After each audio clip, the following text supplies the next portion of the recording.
네, 다 함께 자리에서 일어나셔서 찬송가 625장 찬양 드림으로 오순절 후 22번째 주일 예배를 하나님 앞에 드리겠습니다.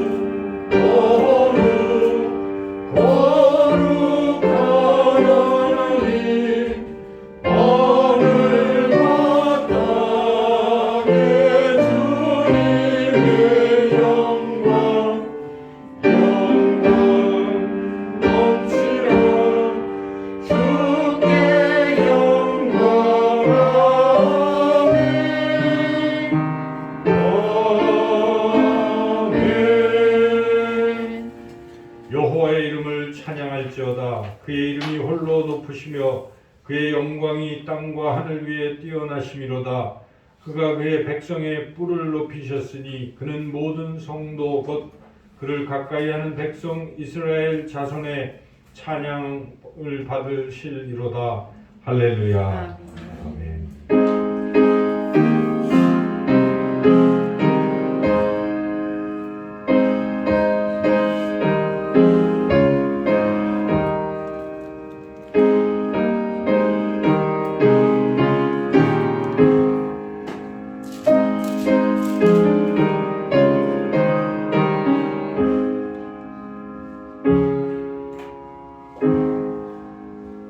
사랑과 은혜가 충만하신 좋으신 아버지 하나님, 지난 한 주간도 우리의 선한 목자가 되셔서 우리를 지켜주시고 우리에게 풍성한 꼴을 주시고 오늘 거룩한 주일 주님 전으로 인도하여 주시니 감사를 드립니다. 이 시간 주님의 그 사랑과 은혜를 깨닫고 주님을 사랑하는 마음으로 또 예배를 드리기 위해서 이 자리에 모인 주님의 귀한 성도님들 축복하여 주셔서 하나님의 그 크신 사랑과 은혜를 깨달아 이 시간도 하나님을 높이는 귀한 예배 드리게 하여 주시옵소서. 주님께서 영광 받으시길 원하옵고 예수님의 이름으로 기도드리옵나이다. 아멘. 찬송가 41장 찬양하겠습니다.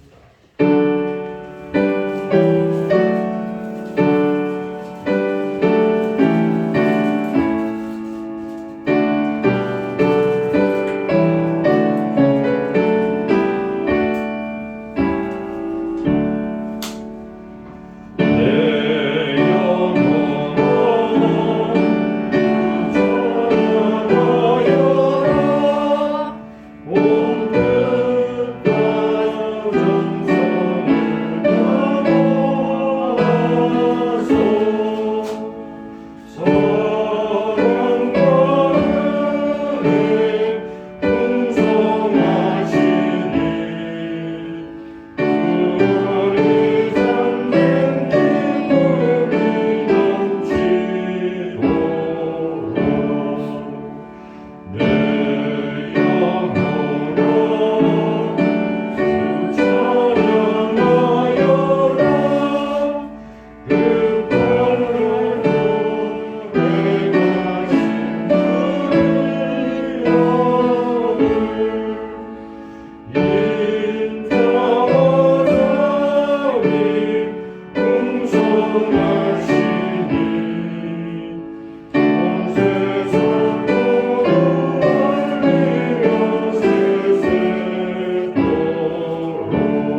69번입니다.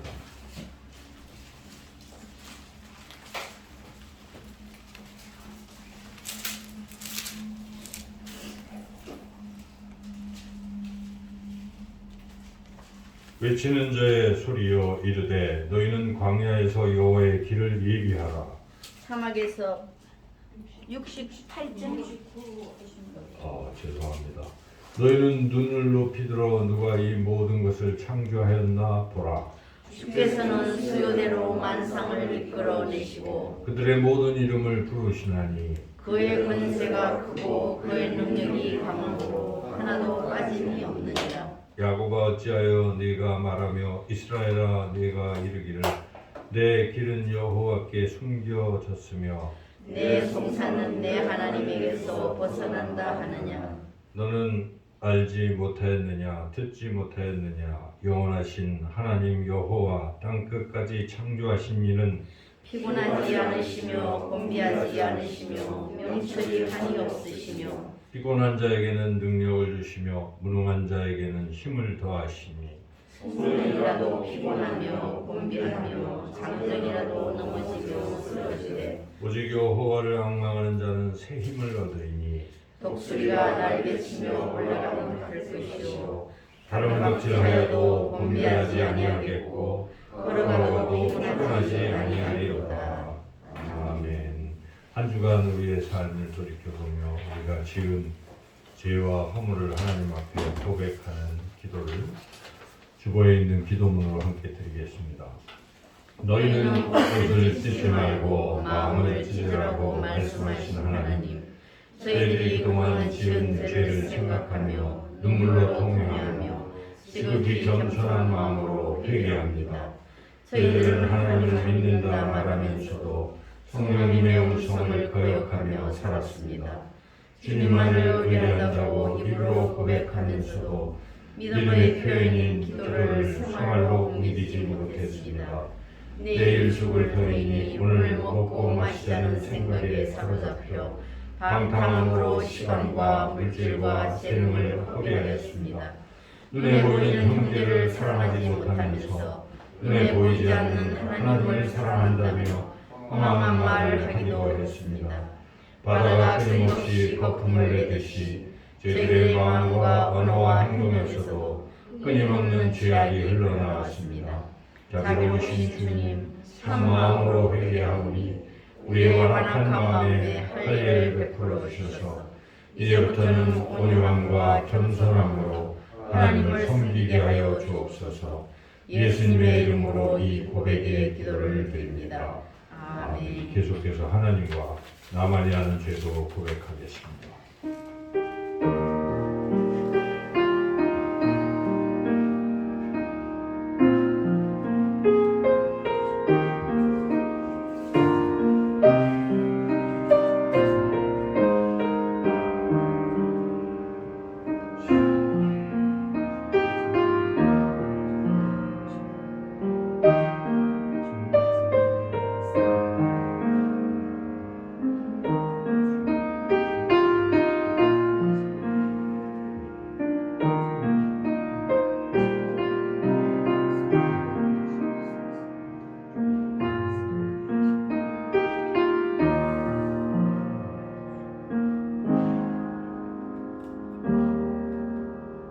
우리가 아직 죄인 되었을 때에 그리스도께서 우리를 위하여 죽으심으로 하나님께서 우리에 대한 자기의 사랑을 확증하셨느니라.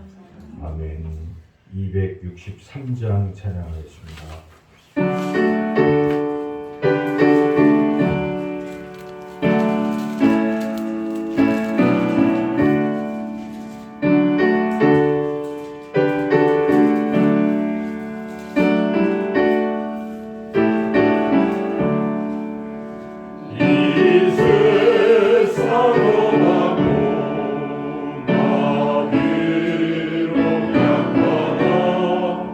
늘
시간 손아식 안수집사님 나오셔서 우리를 대표해서 기도 인도하시겠습니다.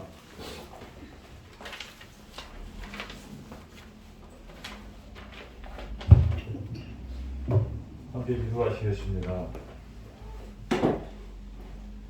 사랑의 아버지 하나님, 감사합니다. 이 땅에 그 어떤 피조물보다도 자랑할 것 없는 연약하고 늘 부족한 저희들을 하나님께서 사랑하시고 죄를 용서해 주신 그 은혜로 다시 이 자리에 건강한 몸과 믿음으로 예배드리게 하시니 진심으로 감사를 드립니다. 하나님의 그 크신 사랑을 늘 감사하고 사랑한다고 하면서도 우리의 삶은 하나님을 영화롭게 해드리지도 못하고 감사하는 삶도 살지 못하는 저희들의 모습들이 하나님 아버지의 마음을 아프게 해드리진 않을까 심히 염려스럽습니다. 우리가 믿음으로 나와서 하나님을 예배하며 기뻐하며 하나님을 찬양하기를 소망하오나 연약한 우리의 육신과 영혼이 주님 앞에 늘 범죄하고 있사오니 이 시간 성령께서 우리의 영혼을 깨워주시고 우리의 육신의 죄를 물리쳐 주셔서 오직 우리가 바라보는 주님의 십자가의 은혜와 능력으로 이 모든 것을 이기며 하나님께 영광 올려드리는 귀한 주님의 자녀들, 성도들 되게 축복하여 주시옵소서. 하나님 아버지, 이 귀한 시간에 사정상 함께하지 못한 성도들을 기억하여 주시옵소서.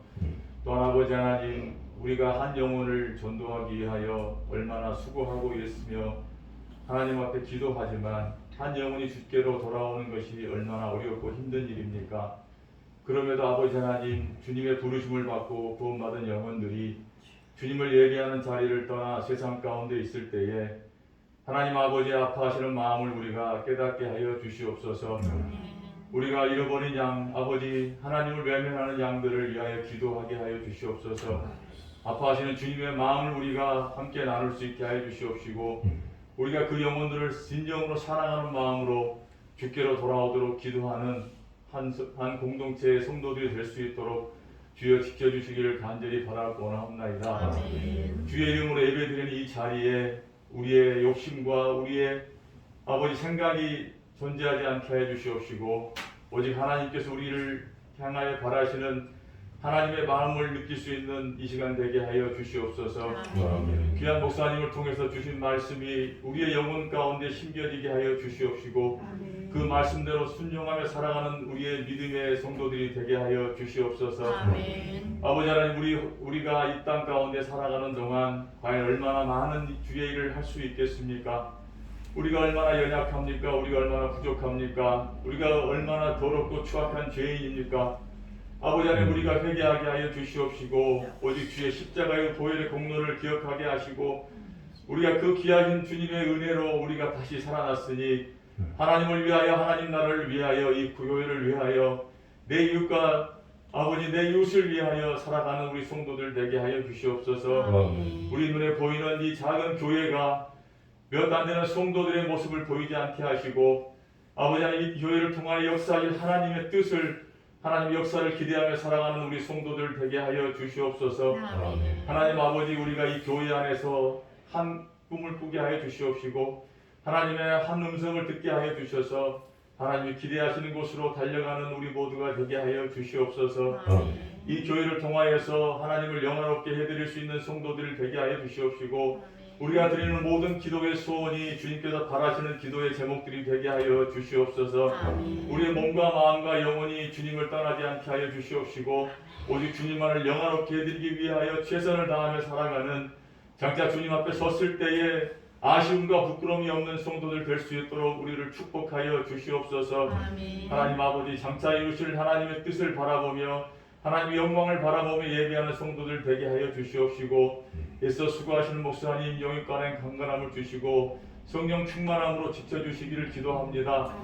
우리 아버지 어머니 사모님 건강시켜주시고 섬나를 위해 수고하시는 그 수고 가운데 하나님의 귀한 역사의 열매가 일어나게 하여 주시옵소서. 하나님 아버지, 어린 재민이로부터 우리 공강자 권사님의 이르기까지 모든 성도님들의 안위를 지켜주시옵시고 기도 제목들을 알고 있사오니 주여 들어주시기를 기도합니다. 비록 지금 역사하시지 않는다 할지라도 언젠가 하나님의 선하심으로 역사하실 그 기대를, 약속을 기대하면서 우리가 믿음으로 이겨나가며 승리하는 성도들 되게 하여 주시옵소서. 아멘. 나보다 남을 낮게 여기고 나보다 성도를 위하여 애쓰며 기도하는 성도들 되게 하여 주시옵시고, 나의 삶과 나의 인생보다는 하나님 나라와 이 교회를 위하여 애쓰는 성도들이 될 수 있도록 우리에게 주님의 그 귀하신 믿음, 아버지 하나님 순종하는 믿음을 주시기를 간절히 바라고 원하옵나이다. 하나님 아버지, 이 시간 우리에게 살아있는 예배의 시간이 되게 하여 주시옵시고, 역사하신 하나님을 볼 수 있는 영적인 눈을 발견하게 하여 주시옵소서. 모든 것 감사드리며 우리를 위하여 순종으로 십자가에 피 흘려 죽으신 우리 주 예수 그리스도 이름으로 감사하며 기도드립니다. 아멘. 아멘. 주님께서 가르쳐 주신 주기도문을 함께 드리겠습니다. 하늘에 계신 우리 아버지, 아버지의 이름을 거룩하게 하시며 아버지의 나라가 오게 하시며 아버지의 뜻이 하늘에서와 같이 땅에서도 이루어지게 하소서. 오늘 우리에게 일용할 양식을 주시고 우리가 우리에게 잘못한 사람을 용서하여 준 것 같이 우리 죄를 용서하여 주시고 우리를 시험에 빠지지 않게 하시고 악에서 구하소서. 나라와 권능과 영광이 영원히 아버지의 것입니다. 아멘.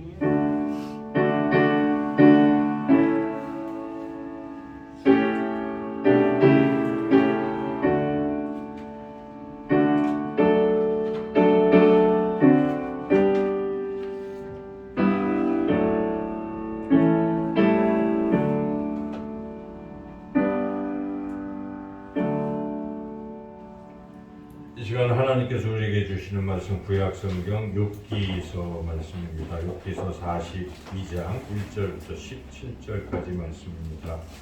구약성경 803쪽에 있습니다.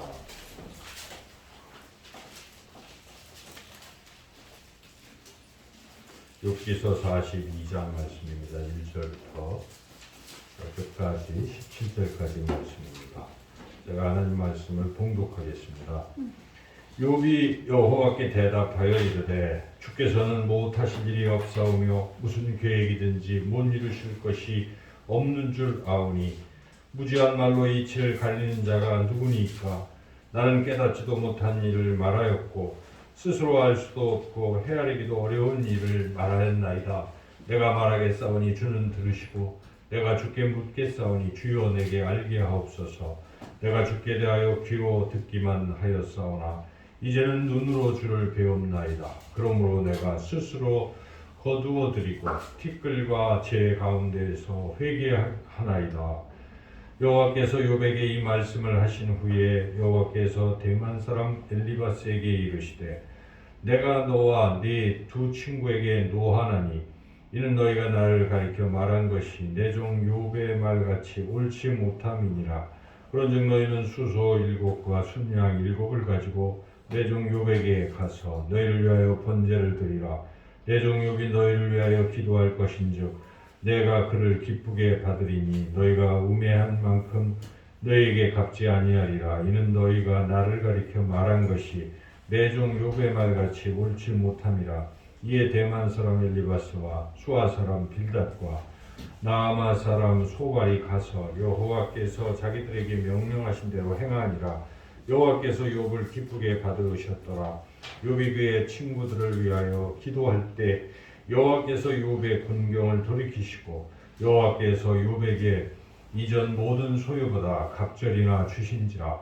이에 그의 모든 형제와 자매와 이전에 알던 이들이 다 와서 그의 집에서 그와 함께 음식을 먹고 여호와께서 그에게 내리신 모든 재앙에 관하여 그를 위하여 슬퍼하며 위로하고 각각 캐시티 하나씩과 금고리 하나씩을 주었더라.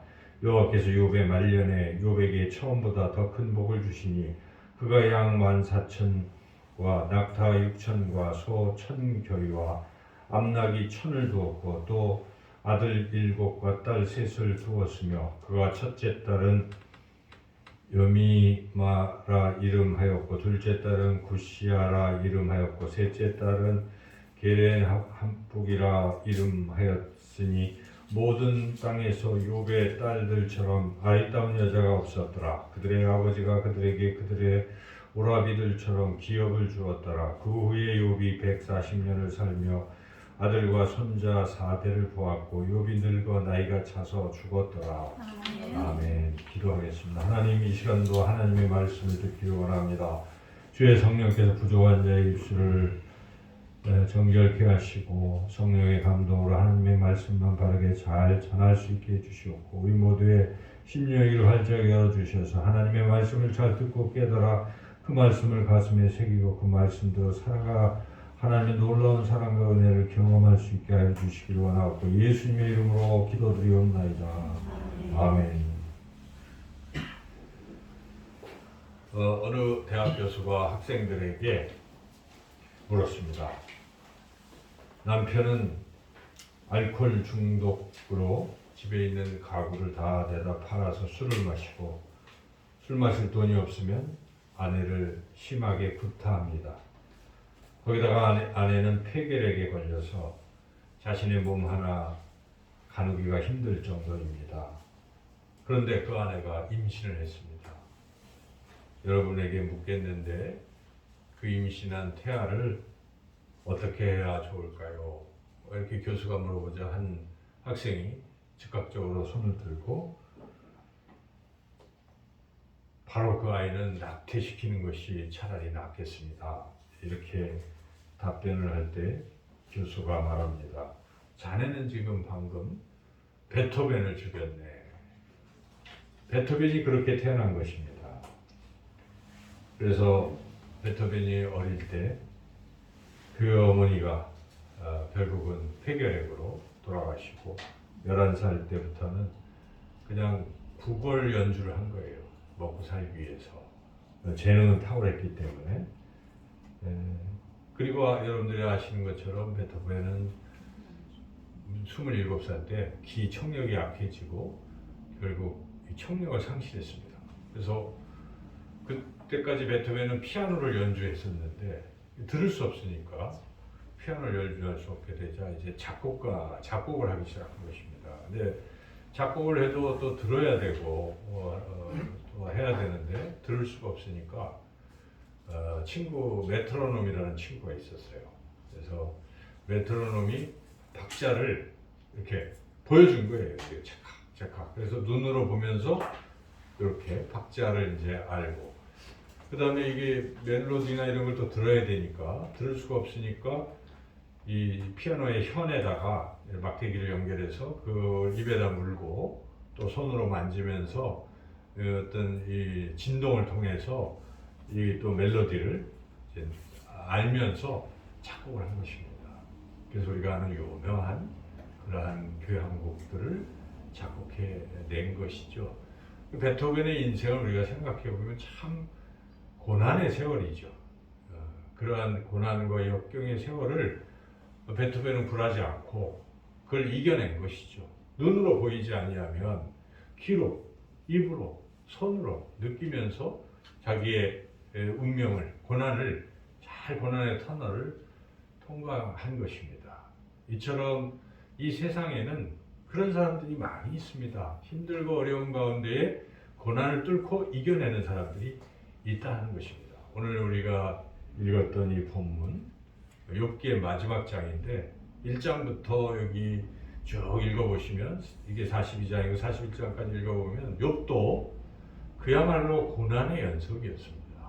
잘 아시는 것처럼 욥은 원래 동방의 의인이고 또 하나님을 경외하는 사람들이었죠. 그래서 자식들도 같이 예배도 드리고 제사도 드리고 했던 욥이지만 사탄이 시기를 합니다. 그래서 하나님께 저렇게 욥이 하나님께 경외하고 잘하는 것은 복을 받았기 때문에 그렇다. 복을 거두면 아마 안 그럴 거다.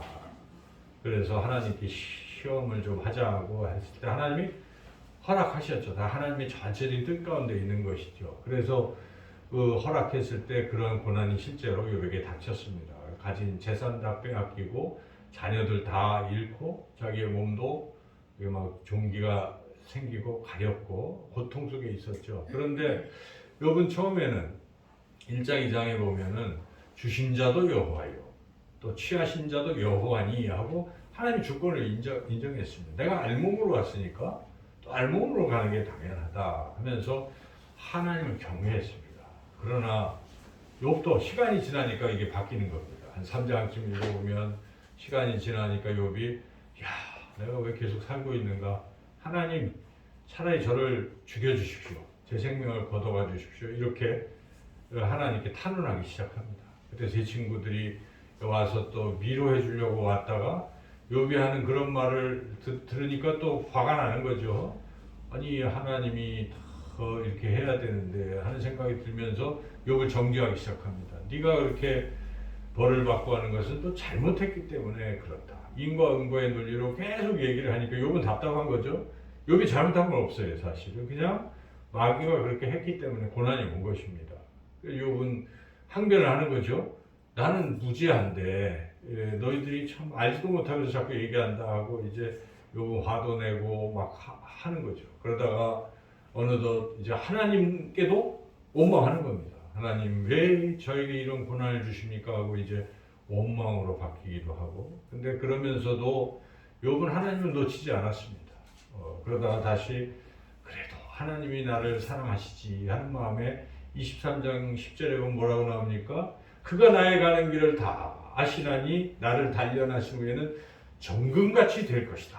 이렇게 욥은 믿음으로 하나님 앞에 고백합니다. 그 믿음대로 계속 이제 욥이 이렇게 진행하는데, 그러나 욥에게 지울 수 없는 생각은 나는 무지한데 왜 이런 고난이 있을까? 하나님 아실 텐데 하나님 저의 무죄를 입증해 주세요. 이제 그 얘기를 자꾸 하고 있는 거죠. 그래서 37장의 중간에 누가 와서 얘기했지만 여하튼 욥은 마음속에 나는 무죄한데 하나님이 무죄를 밝혀주실 거야 하고 하나님 붙들고 있는 것이죠. 근데 하나님께서 나타나셔서 말씀하신 게 지난주 말씀이에요. 폭풍 가운데 나타나셔서 하나님께서 너는 무죄하다는 말씀하신 게 아니에요. 내가 이 세상 만사를 다 지었다. 그때 너무 너는 뭐 했느냐? 그냥 하나님의 주권만 말씀하신 거예요. 그렇게 욥이 원하는 무죄를 입증하신 것이 아니라 하나님은 전지전능하시다. 그 말씀은 하나님의 주권을 인정하라는 것이고, 그러하기에 하나님 모든 걸 하실 수 있으니까 네가 이해하지 않는 것까지도 포함해서 너를 회복시켜 주실 것이다 하는 약속이기도 한 것이죠. 그 말씀을 끝마친 후에 오늘 우리가 지금 6기의 마지막 장 42장을 읽고 있는 것입니다. 욥이 하나님의 그 말씀을 들었어요. 그때 욥이 뭘 했습니까? 회개했습니다. 하나님의 주권을 인정하면서 회개한 것이죠. 그때 하나님께서 욥의 세 친구와 욥의 그 말들에 대해서 평가를 하십니다. 욥이 한 말은 그렇게 틀린 말은 별로 없고 욥의 세 친구들이 한 말이 다 틀렸다. 인과응보가 아니라는 것입니다. 잘못해서 벌 받은 게 아니다 하는 것을 분명히 이야기하고 욥의 세 친구가 욥에게 상처를 줬기 때문에 잘못했다고 하고 너희들의 그러한 죄를 욥에게 고백하고 그것을 기도해달라고 이제 부탁하라고 이렇게 말씀하시죠. 그 욥이 그들을 위해서 기도했고 하나님이 기도가 끝나자마자 욥을 회복시키십니다. 욥을 축복하신 것이죠. 그것이 오늘 이제 본문 말씀이고 욥기서 전체의 줄거리입니다. 우리가 이 말씀을 보면서 욥은 결국 어떻게 된 것입니까? 고난에 있었지만 회복된 것입니다. 회복된 것입니다. 욥은 고난의 터널을 잘 통과해서 회복됐다는 것입니다. 우리가 하나님의 자녀입니다. 우리도 이 고난의 터널을 잘 통과하면 회복된다는 것입니다. 어떻게 우리가 회복으로 갈 수 있는가? 고난으로부터 회복으로 갈 수 있는 길이 무엇인가? 오늘 이 42장의 말씀 우리가 잘 생각해 보면서 우리는 어떻게 이 회복의 길을 걸어갈 수 있는지 그 하나님의 말씀을 우리가 듣도록 하겠습니다. 첫째로 회복의 길을 걸어갈 때 가장 중요한 것은 하나님의 주권을 인정하라 하는 것입니다. 어떤 고난 속에서도 하나님의 주권을 인정하라 하는 것이죠. 그래서 오늘 본문에 욥이 이 모든 과정을 겪고 하나님의 주권을 인정하는 부분이 42장 2절에 나오고 있죠. 2절 읽어보겠습니다. 주께서는 못하실 일이 없사오며 무슨 계획이든지 못 이루실 것이 없는 줄 아오니. 이게 주권을 인정하는 것입니다. 하나님 다 하실 수 있다는 것입니다. 내 생각에는 이해가 안 가고 왜 나는 계속 이러는가 알 수가 없고 앞길도 안 보이고 하지만 하나님은 다 하실 수 있다. 그러니까 가장 중요한 것은 하나님의 주권을 인정하는 것입니다. 하나님이 다 이 일을 이루실 것이다 하는 그런 주권을 인정하는 것이죠. 그리고 상황이 어떻게 되든 그 하나님이 인도하시는 듯 난 순종하자는 것입니다. 여러분 그 토기장의 비유의 말씀도 있지 않습니까? 토기장이가 토기를 어떻게 만들든지 설령 토기를 깨뜨릴지라도 토기는 토기장에게 뭐라 하는 것이 아닙니다. 토기장의 주권에 달려 있다는 것입니다. 우리가 하나님이 어떤 식으로 인도하시든지 그걸 내가 받아들이든 못 받아들이든 여튼 하나님의 인도하신 가운데 있는 이 사실을 우리가 인정하고 그것을 받아들이고 순종하라 하는 것입니다. 사람이 태어날 때부터 다 달라요. 그렇죠? 어찌 보면 태어날 때부터 불공평한 것 같아요.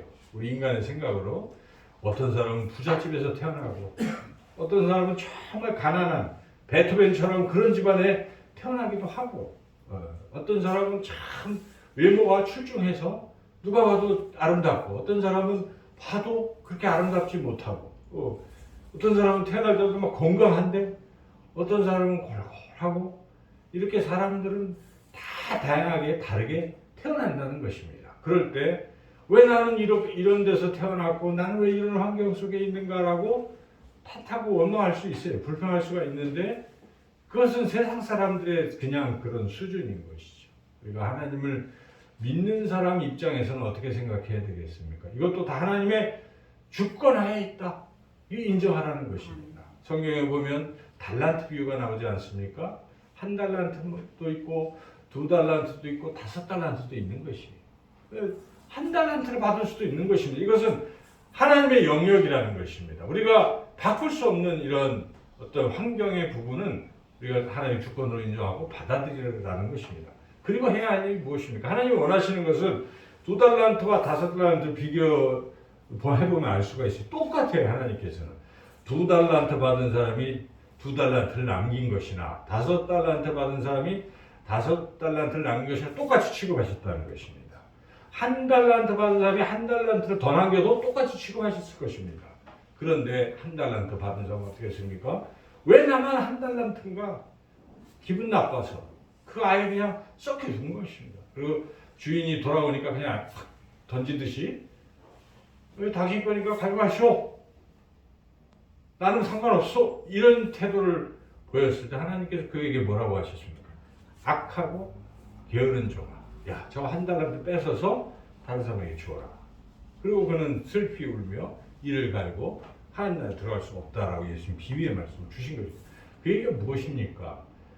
1달란트든 2달란트든 다 큰 상관이 없다는 것입니다. 주어진 것에 대해서 내가 어떻게 최선을 다하느냐 이거예요. 오히려 여러분 5달란트를 받았는데 5달란트를 남기지를 못하면 그 하나님의 책망을 받을 겁니다. 근데 나 1달란트 받았는데 내가 1달란트 남기면 되지 않겠어요? 그런 마음으로 절대적으로 어떤 많은 양의 문제가 아니라 상대적인 거예요. 나한테 주어진 그 여건 하에서 원망하지 않고 하나님의 주권을 인정하고 그 상황에서 최선을 다하는 하나님 그걸 보신다는 것입니다. 그래서 첫 번째 우리 자세는 하나님의 주권을 우리가 인정하라 하는 것입니다. 성경 속의 사람, 하나님의 사람들 다 그랬습니다. 여러분 창세기 읽어보시면 요셉이 어떻습니까? 요셉이 노예로 팔려가고 또 거기서 억울한 누명을 써서 감옥에 갇히고 그럴 때 욥이 원망했습니까? 왜 나만 이렇게? 아닙니다. 그 상황에서도 하나님 앞에서 산 것입니다. 유혹할 때 내가 하나님 앞에서 어찌 죄를 범할 수 있을까? 이런 신앙으로 나갔을 때 하나님 그를 높이신 거 아니겠습니까? 요셉만 그렇습니까? 또 다윗은 어떻습니까? 다윗도 젊은 시절에 계속 죽음의 고비 속에서 사울의 질투로 인해서 죽을 고비를 계속 넘기면서도 다윗은 하나님을 신뢰했습니다. 환난 날에 하나님께 부르짖고 하나님을 의지하지 않았습니까? 그런 다윗을 하나님이 결국 고난의 터널을 지나서 높여 주신 것이죠. 다 그렇습니다. 또 어떤 사람은 그냥 고난 속에서 순교도 했어요. 초대교회의 성도들은 그런 고난 속에서 하나님을 경외해서 그래도 뭐 끝이 세상적인 어떤 이런 것이 온 것도 아니고 순교를 했지만 그들은 기쁨으로 하나님 나라에 들어가는 것이죠. 그래서 중요한 것은 우리에게 주어진 환경 속에서 우리가 하나님을 신뢰하고 하나님을 그 주권을 인정하고 나아가는 것이 가장 중요하다는 것입니다. 찬송가를 보시면 크로스비라는 여성분이 있어요. 이 크로스비의 이 작시한 것이 굉장히 많이 있어요. 그래서 여러분들이 잘 아는 그런 나의 갈 길 다 가도록 이것도 작시를 했고, 나의 영원하신 기여 주의 음성을 내가 들으니, 이런 주옥과 같은 찬송 시들을 이렇게 작시하신 이런 분인데, 크로스비가. 근데 이 크로스비가 태어나서 한 6주쯤 됐을 때 의사가 뭐 실수를 해가지고 시력을 잃어버렸습니다. 그래서 시각 장애자가 된 것이에요. 그런데 그는 95살까지 오랫동안 살면서 그의 평생 동안 그렇게 원망과 불평으로 산 것이 아니라 하나님을 경외하고 하나님을 높이는 그러한 찬송시들을 쭉 짓고 산 것입니다. 그래서 그의 말년에 기자가 그에게 질문합니다. 만약 당신에게 소원이 있다면, 한 가지 소원이 있다면 무엇입니까? 이렇게 물어봤을 때 뜻밖의 대답을 합니다. 제가 다시 시각장애자로 태어나는 것입니다. 왜 그렇습니까? 제가 눈을 딱 떴을 때 가장 먼저 보고 싶은 분은 주님입니다. 이렇게 답변을 했다는 것입니다. 그래서 그는 세상적인 어떤 이런 것보다 주님을 만나 뵙기를 간절히 사모하기에, 그리고 자기가 이렇게 시각장애인이 된 것도 다 하나님의 주권하에 있습니다. 뜻에 있습니다. 자기는 주어진 하에서 기뻐하고 그 은혜를 감사하며 그렇게 살아온 것입니다. 그래서 위대한 찬송들을 지은 것 아니겠습니까? 그렇습니다. 우리에게 주어진 이 상황 속에서 하나님이 주권을 인정하고 살아가는 것이 우리가 이 고난의 터널을 잘 통과할 수 있는 첫 번째, 첫 단추입니다. 여기서부터 불평한다면 고난을 통과하기 불가능한 것이죠. 계속 원망, 불평, 좌절, 낙심, 그냥 그러다 인생을 끝내는 거겠죠. 두 번째 단계는 죄를 회개하라는 것입니다. 고난을 만날 때, 물론 욥은 처음에는 죄가 없었어요. 그런데 죄를 짓고 말았습니다. 네, 죄를 졌어요. 자, 오늘 본문에 욥이 하나님의 주권을 인정한 후에 자신의 죄를 회개하는 말씀이 3절에서 6절까지 이어지고 있는데 전부 한번 같이 읽어보겠습니다. 무지한 말로 이치를 가리는 자가 누구니까? 나는 깨닫지도 못한 일을 말하였고 스스로 알 수도 없고 헤아리기도 어려운 일을 말하였나이다. 내가 말하겠사오니 주는 들으시고 내가 주께 묻겠사오니 주여 내게 알게 하옵소서. 내가 주께 대하여 귀로 듣기만 하였사오나 이제는 눈으로 주를 배웠나이다. 그러므로 내가 스스로 거두어드리고 티끌과 제 가운데서 회개하나이다. 욥은 정확히 회개했다는 것입니다.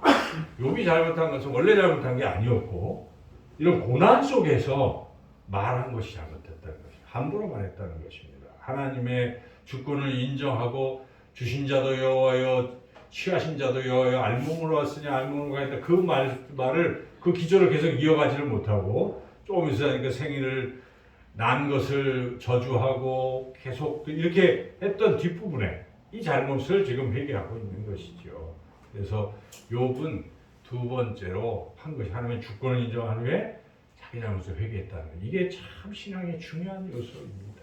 우리가 어떤 고난과 역경을 만날 때 어떤 사람은 남의 탓만 합니다. 누구 때문에 이런 일이 일어났다. 누구 때문에 원인을 자꾸 남에게서 찾아보려고 하는 거예요. 그런 사람 희망이 없습니다. 나를 보는 것입니다. 나한테 뭔 잘못이 있겠지. 사람과의 관계에서도 문제가 생길 때 우선 나를 생각해 보는 거예요. 나한테 뭐가 또 이런 게 있지는 않았는가? 이런 자세를 가질 때 관계가 회복되는 것이고 하나님과의 관계도 마찬가지인 것입니다. 하나님 제가 부족한 게 있지 않겠습니까? 라고 회개할 수 있는 심령이 돼야지 난 잘못한 게 없는데 계속 그런 식으로 나가는 것은 옳지 않은 것이죠. 그래서 진정한 회개를 하는 것이 우리가 이 고난의 터널을 지나가는 두 번째 단계다 하는 것을 오늘 우리가 이 말씀을 통해서 깨닫습니다. 윌리엄 부스는 구세군의 창시자입니다. 그가 오래전 한 100년, 200년 전 사람인데 기독교의 미래를 예단을 했는데 그 말이 지금도 이게 맞는 말이에요. 진리예요. 네 가지를 얘기했습니다. 다가오는 세기의 가장 큰 위험은 성령 없는 믿음, 그리스도 없는 기독교, 회개 없는 제사함, 거듭남 없는 구원, 지옥 없는 천국이 될 것이다. 이런 유명한 말을 남겼는데 다 맞는 말이고, 특별히 우리가 여기서 좀 회개 없는 죄사함, 우리 생각해 봐야 돼요. 우리가 예수 그리스도의 십자가의 벌로 죄사함을 받았는데 죄사함 받기에 앞서서 내가 죄인이라는 것을 처절히 깨달았는가? 이 죄를 어찌 알고 탄식을 해본 적이 있는가? 그저 예수님 믿으면 구원받습니다 하는 그 말만 듣고 끄떡끄떡 입술로 주님을 영접합니다 고백하는 것으로 과연 구원에 이르는 것인가? 정말 여러분 주님을 만나서 야 내가 정말 이 죄를 어찌 알고 탄식해보면서 그 가운데서 주님의 십자가에 그 은혜를 생각한 사람은 다릅니다. 이런 삶의 과정이 있어야 되는 것이죠. 그리고 또한 우리가 나날이 살아가면서도 예수님 믿고 구원받은 확신 속에서도 그런데 오늘도 또 지난 한 주간도 내 삶 속에서 그렇지 못했다는 죄를 느끼고 하나님 앞에 마음을 찢는, 옷만 찢는 것이 아니라 마음을 찢는 진정한 회개를 할 때 그 진정한 그리스도인이라는 것입니다. 그런데 은혜를 우리가 자꾸 생각하다 보면, 너무 강조하다 보면 잊어버릴 때가 많아요. 우리 무감각해지는 것입니다. 그래서 이 죄 회개의 부분이 참 약화된다는 것이죠. 근데 회개 없는 죄사함은 없다 하는 사실을 우리가 깨달아야 돼요. 회개 없는 은혜는 없는 것이죠. 그래서 우리가 2007년에 밀양이라는 영화가 여러분 아마 설교 시간에서 수차례 들으셨고 또 아실 것입니다. 전도연 씨가 그 영화를 통해서 이제 아주 유명한 배우가 되었는데 그 영화 속에서 자기 아들이 유괴되잖아요. 죽였어요 유괴범이. 근데 그런 가슴 아픈 사연을 안고 그가 예수님을 믿게 됐습니다. 교회를 나가게 되고 그래서 위로를 얻고 그리고 결국 이제 믿음이 커져서 내가 그 유괴범도 용서해야지 이런 마음까지 생긴 거예요. 그래서 그 교도소를 찾아갔습니다. 그래서 나는 그전에 미워했는데 이제 당신을 용서합니다. 가서 그 얘기를 했더니 그 유괴범이 뭐 회개하는 게 아니라 별로 필요 없습니다. 나는 이미 예수님이 십자가 보혈로 나를 용서했습니다. 이런 식의 얘기를 한 것이죠. 그러니까 그 유괴범은 미안한 마음이 없는 것입니다. 죄 지은 것에 대해서 어떤 그게 없는 거예요. 나는 예수님이 용서해 주셨으니까 끝! 이 앞에 내가 죽인 그 어린아이의 엄마가 와서 나를 용서하겠다는 것도 별로 가당치 않게 느끼는 이것이 잘못된 기독교라는 것입니다. 여러분 기독교는 그런 것이 아닙니다. 기독교는 공식이 아니에요. 너무 우리가 예수 믿고 구원하다 보니까 그 깊은 뜻을 생각도 안 하고 주님의 십자가 보혈의 뜻도 생각도 안 하고 그렇게 신앙을 그렇게 하기 때문에 이게 교리에 빠진 신앙이고 잘못된 기독교입니다. 거기 생명이 없는 것입니다. 여러분 생명이 있다면 내가 지은 죄에 대해서 주님이 용서하시지만 지금 당사자가 나타났으면 옷을 찢고 것이 아니라 마음을 찢고 참 제가 너무너무 잘못했습니다. 얼마나 마음이 아프셨습니까? 통회의 눈물을 흘릴 줄 알아야 된다는 것입니다. 성자 어거스틴은 끝까지 그렇게 통회의 눈물을 흘렸다는 것입니다. 거기에서 우리가 예수 그리스도의 십자가의 보혈의 은혜가 내게 다가오는 것입니다. 여러분 진정한 잘못에 대한 반성도 없이 그저 그렇게 하는 것은 이것을 어찌 보면 딱딱하고 아니면 가짜일 수 있다 하는 것입니다. 그래서 성경에 잘 나와 있어요. 베드로가 설교합니다. 오순절에 성령 충만해서 누구든지 주의 이름을 부르는 자는 구원을 받으리라 선포를 합니다. 그때 그 말씀을 듣고 아멘 할렐루야 끝 하지 않았다는 것입니다. 그 말씀은 유대인들이 어떻게 들었습니까? 그 말씀을 듣고 구원받았다고 하는데도 내 죄를 어찌 알고 마음이 찔렸고 어쩔 줄 몰라 했다는 것입니다. 그때 베드로가 다시 한번 설교합니다. 그들이 이 말을 듣고 마음에 찔려 베드로와 다른 사도들에게 물어 이르되 형제들아 우리가 어찌할까 하거늘 그때 베드로가 이르되 너희가 회개하여 각각 예수 그리스도의 이름으로 세례를 받고 죄사함을 받으라 그리하면 성령의 선물을 받으니. 무엇입니까? 진정한 회개가 이루어졌을 때 죄사함이 있고 성령의 선물이 있다는 것을 사도 베드로가 분명히 선포한 것입니다. 여러분, 신앙의 본질은 우리가 진실되어야 됩니다. 우리가 죄인 아닌 사람이 어디 있겠습니까? 하나님 앞에 설 때마다 부끄럽기 짝이 없는 것이죠. 그럴 때마다 주여 이 죄인을 용서하소서 그 고백이 있어야 되고, 그런 가운데 주님의 십자가의 사랑과 은혜가 우리 속에 들어올 때 다시 한번 감격하고 새롭게 결단하고 진정한 회개를 이루는 것입니다. 진정으로 돌이켜서 죄에서 떠나기로 결단하고 주님 가신 길을 따라 거룩한 성화의 길을 걸어가겠다고 결단하고 살아가는 것이, 이게 살아있는 기독교요. 이게 생명 있는 기독교인 것입니다. 아멘. 여러분, 기독교가 그저 형식적이고 예수 믿으면 구원, 이거는요 하나님의 은혜를 값싸게 하는 것입니다. 값싼 하나님의 십자가에는 값비싼 것입니다. 그래서 우리가 너무 은혜를 값싸게 그렇게 취급하고 여기는 것은 잘못된 신앙의 길이다 하는 걸 우리가 분명히 알아야 됩니다. 여러분, 욥 회개하는 거 보십시오. 사실 잘못도 없었던 사람이 이게 웬일입니까? 사탄의 계략에 빠져서 고생했는데도 그 마지막에 그가 하나님 제가 회개합니다 이렇게 기도할 수 있는 이런 마음 자세, 이런 옥토 같은 그런 심령이 우리에게 필요한 것이, 그럴 때 우리는 진정한 회복의 길로 들어가고 있다는 것이죠. 세 번째로 진정한 회복은 화해하라는 것입니다. 화해. 이것도 참 어렵습니다. 지금 우리 하나님께서 욥을 회복시키기 전에 뭐라고 말씀하십니까? 오늘 본문에 8절에서 10절 말씀을 우리가 같이 한번 읽어보겠습니다. 8절에서 10절 같이 읽어보겠습니다.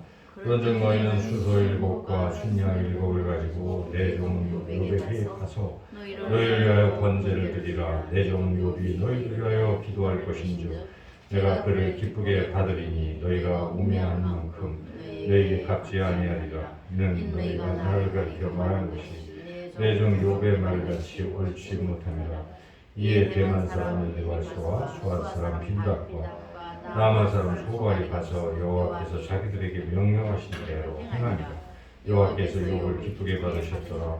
욥이 그의 친구들을 위하여 기도할 때 여호와께서 욥의 근경을 돌이키시고 여호와께서 욥에게 이전 모두의 소유보다 갑절이나 주시니라. 욥이 제 친구와 화해했을 때 하나님이 욥을 회복시키셨다는 그런 말씀 아니겠습니까? 그렇습니다. 이 화해라는 게 굉장히 중요한 거죠. 우리 예수님께서도 너희가 내게 나올 때 예물을 들고 제단으로 나오기 전에 먼저 누구와 싸운 일이 있고 누구에게 원수진 일이 있고 했으면 그것부터 해결하고 와라 하고 예수님 말씀하시지 않습니까? 그만큼 화해는 중요한 것이죠. 화해. 사실 우리의 구원이라는 것도 이 화목함이 들어가 있는 거예요. 구원의 일부분이 화해예요. 화해. 하나님과 나의 화해입니다. 하나님과 나 사이가 원수되었잖아요. 우리의 죄 때문에 하나님과 원수가 되었는데 우리 예수님이 화목제물이 되셔서 하나님과 우리 사이가 화해케 해주셨어요. 그래서 우리가 은혜의 보좌 앞에 담대히 나가서 하나님과 화목하게 지내는 것처럼 우리 사람들끼리도 화목하게 하시겠는 거예요. 주님이 십자가를 지신 것은 너희와 너희가 서로 막혔던 담을 허물게 하시려고 주님이 평강의 왕으로 오신 것입니다. 그래서 우리가 이 화해의 주저해서는 안 된다는 것입니다. 다른 사람과 화해해야 한다는 것이죠. 화해. 그럴 때 사실 회복이 되는 것입니다. 여러분, 욥이 물질로 다 2배씩 받았어요. 생명도 길고 다 했어요. 그러나 여전히 욥의 마음에 제 친구들을 미워하고 나쁜 녀석들 내가 고난에 빠질 때 고통 속에 내 용서 안 해 하고 있었으면 욥의 마음이 진짜 기쁘겠습니까? 진정한 구원의 회복이 있겠습니까? 아닙니다. 여러분, 아무리 모든 걸 가져도 다른 사람과 이 관계가 안 좋은 사람은 한켠에 이 불행함이 있어요. 행복하지 않습니다. 그래서 이것을 다 풀 때, 그때 우리에게 진정한 구원, 회복이 올 수 있다는 것이. 그래서 하나님께서는 이렇게 욥과 세 친구들을 화해시키신 후에 축복하신 것입니다. 그래서 우리가 이 고난 속에서 회복으로 나아가는 세 번째 단계가 사람들과의 관계에서 화해하는 것이다는 것을 우리가 분명히 다시 한번 깨닫게 됩니다. 마지막 네 번째는 결국은 끝까지 포기하지 말라는 것이죠. 욥은 그 고비 때마다 포기하지 않고 끝까지 하나님을 붙든 것입니다. 포기하지 않는 것이 중요합니다. 포기하지 않을 때 드디어 마지막으로 회복을 경험하게 된다는 것이죠. 마지막 회복의 부분에 12절 말씀만 우리가 읽어보겠습니다. 여호와께서 욥에 말려해 욥에게 처음보다 더 복을 주시니 그가 양 14,000과 낙타 6,000과 소 1,000개리와 암낙 2,000을 두었고, 회복의 부분인데 그 회복이 일어날 그때까지 인내하시고 포기하지 말고 믿음으로 계속 나아가라 하는 것입니다. 그래서 우리가 잘 아는 이 피레침을 개발했던 벤자민 프랭클린, 그가 누가 질문을 했어요. 당신 어떻게 끝까지 그 장애도 있고 그런데 포기하지 않고 끝까지 전념할 수 있었습니까? 그때 프랭클린이 그런 사람들에게 이런 말을 했다고 합니다. 여러분 석공을 자세하게 한번 보십시오. 석공이 이 조각을 할 때 한쪽에 돌을 쪼개기 위해서 한 100번은 이렇게 때린다는 것입니다. 그리고 마지막 101번째 탁 할 때 탁 쪼개지는데 그 101번째 쪼개는 것도 중요한데 그 앞에 100번 동안 그동안 쪼갰다는 것입니다. 계속 쪼개고 마지막까지 포기하지 않을 때 그러한 일이 일어난다라는 말을 했습니다. 그렇습니다, 여러분. 우리가 포기하지 않고 끝까지 하나님을 신뢰하고 나간다면 이 긴 또 깊은 고난의 터널일지라도 결국은 하나님께서 우리를 정금같이 그렇게 나오게 하시고 회복시켜 주실 줄로 믿습니다. 이 코로나를 생각해 보니 벌써 이제 2년을 향해서 가고 있는데 점점 소광이 보이지 않습니까? 하나님 역사하셔서 우리가 이 고난 중에 해야 할 일들을 하게 하시고 이제 드디어 때가 돼서 회복시켜 나가신다는 것이죠. 그래서 우리가 어떤 문제에서도 하나님이 반드시 회복시키실 것을 믿고 끝까지 이 욥과 같은 자세로 승리하시는 저와 여러분 모두가 되시기를 주님의 이름으로 축원합니다. 하나님 감사합니다. 늘 넘어지고 부족하지만 또 말씀을 통해 새 힘 주시니 감사합니다. 우리 모두 고난의 터널을 잘 통과하여 저 하나님 나라 천상을 향해 나아가게 주시기를 간절히 원하옵고 예수님의 이름으로 기도드리옵나이다.